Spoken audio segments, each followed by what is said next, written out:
Hi guys, and welcome back to our channel. This is going to be another video on Amazon Marketing Cloud and how we used Amazon Marketing Cloud to see if our sponsored TV campaigns had any influence on our sales, and in general, how can we make a good strategic decisions by using Amazon Marketing Cloud.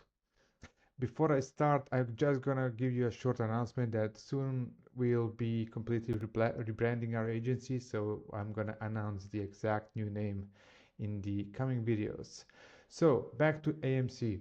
This is just an example I opened. So this is, as you probably know now, Amazon Marketing Cloud is available to everyone, which is really huge news. Now, if you're just starting out with Amazon Marketing Cloud, I encourage you to go through the videos that I already recorded about Amazon Marketing Cloud. Really, I have step-by-step tutorials. Click here, click there, and you will be ready to use it in like 10 to 15 minutes if you follow our directions.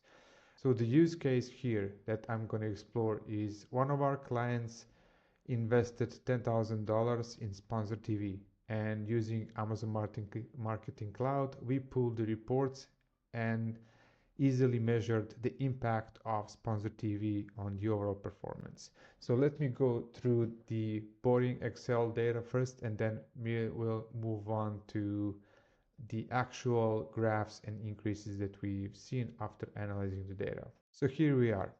This is the data. This is the direct export from Amazon Marketing Cloud. By the way, I just did some color coding, and I just like to rename these exposure groups just so they are a little bit shorter and easier to navigate. Okay, here on the left we have exposure groups. So this shows you the actual, I like to look at it like the actual campaigns that you use. So it's not in the order. If you want to check your exposure groups or your campaigns in order, there's another report on Amazon Marketing Cloud called Path to Purchase or something like that. Here, this is the breakdown of the campaign types that people were exposed to. As you can see, you have only sponsored brands here, or sponsored products, or only only DSP, and some combinations with sponsored TV and all the others. I'll go through them quickly. As expected, you can see that by using only sponsored products. So people who only seen sponsored product ad, there were like 1.5 million, 1.5 million and more of them who only saw sponsored product ad, and their purchase rate was 0.10%, which you can see by the color coding that that's pretty low compared to the others. But for example, when you add sponsored brands to that equation, so just by for users who saw sponsored brand ads on top of your sponsored product, they've converted much more. So from 0.10 to 1 point something increase, that's huge. There's 300,000 people who saw sponsored brand and sponsored products. So if you can move portion of these people down to sponsored brands and sponsored products, that means that you will be having much better purchase rate and more sales.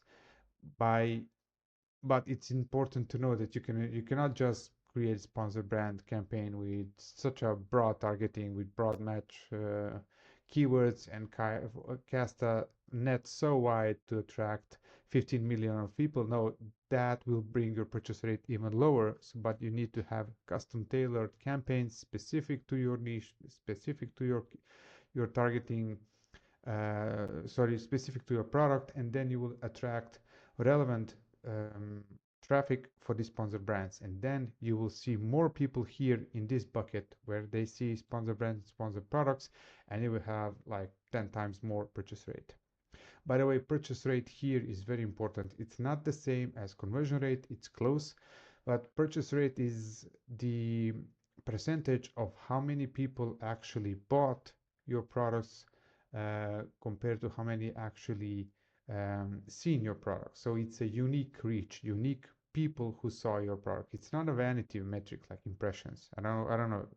We should stop mentioning impressions because that's completely irrelevant metric that doesn't mean anything. But this is the unique reach of people and how many of them bought. Then moving along, you can see different type of combinations. So here's sponsored TV and how many people were reached by only sponsored product, sponsored TV, then sponsored display in the equation, then DSP and sponsored display. So this is very important. Now, sponsored brand, sponsored display, and sponsored product, as I see in multiple accounts, typically have really the highest possible purchase rate if they're used combined and in a really specific targeted way. But here's what also is very interesting, that when we added DSP on top of those, so we went even double than that. So uh, it's similar exposure. Sorry, it's similar purchase. Blah, blah, sorry, it's similar total product sales in both, and we can see here that it's 10% of purchase rate versus 20% of purchase rate. It's big difference in terms of how many people were exposed. So here's DSP, sponsor brand, and sponsor product, and here's DSP, sponsor brand, sponsor display, sponsor product. So all four types of ads combined, we saw tremendous success with this. So this is really huge, and by knowing this, and by the way, you cannot see this data anywhere else beside Amazon Marketing Cloud, and this is why it's so important to start to use it today. And on top of that, you can also see that DSP and sponsor brand and sponsor display, sponsor products, and again with the sponsor TV, you can see also purchase rate was really high, but the unique reach is very low on that, and I'll cover more on that later. So the takeaway from this is that you really need to run these numbers. You need to have your granular campaign structure. You need to have your targeting strictly defined. What is it about sponsored display that you're targeting? Are you just targeting, I don't know, do not use it just for remarketing campaigns, or not only for sponsored display product targeting or defensive. Use it also for audience targeting, because growing that awareness phase is crucial, really.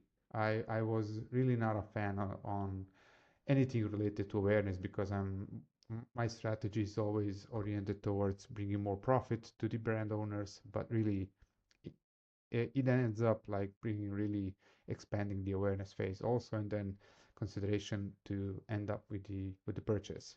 So this is the short presentation that we did for one of our clients who was interested to see how DSP and sponsored TV is working for them.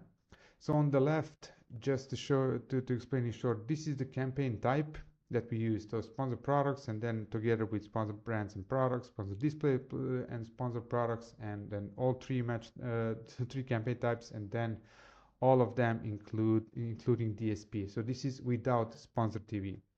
And you can see that the increase, this is in favor of why you should be choosing to at least try with DSP, because here are the results. So this is live data. This is what has been happening this summer in 2025.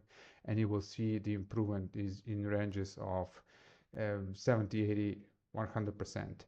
So DSP, you can use DSP without that minimum ad spend of 35K that was in the past, which is ridiculous.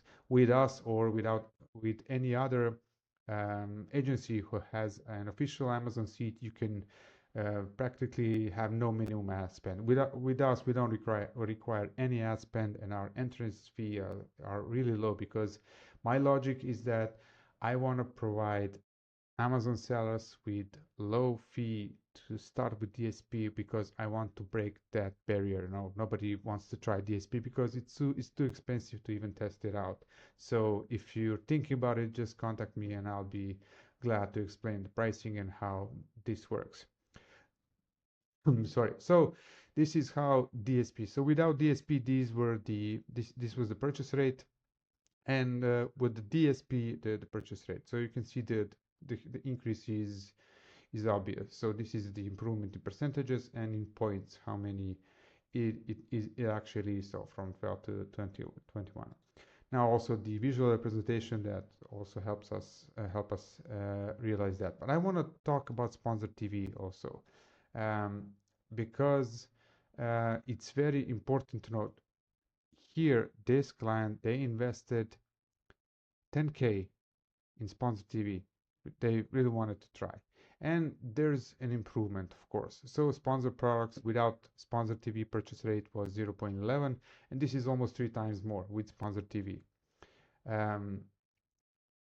we did sponsor brands and products with and without. So you see the data. I'm not going to repeat myself, but you can see that there's an increase. I cannot say there's not, but overall, compared to the increase that we saw with DSP, with a similar investment, and TV, we realized that it it it makes more sense to invest more in DSP than invest more in sponsored TV.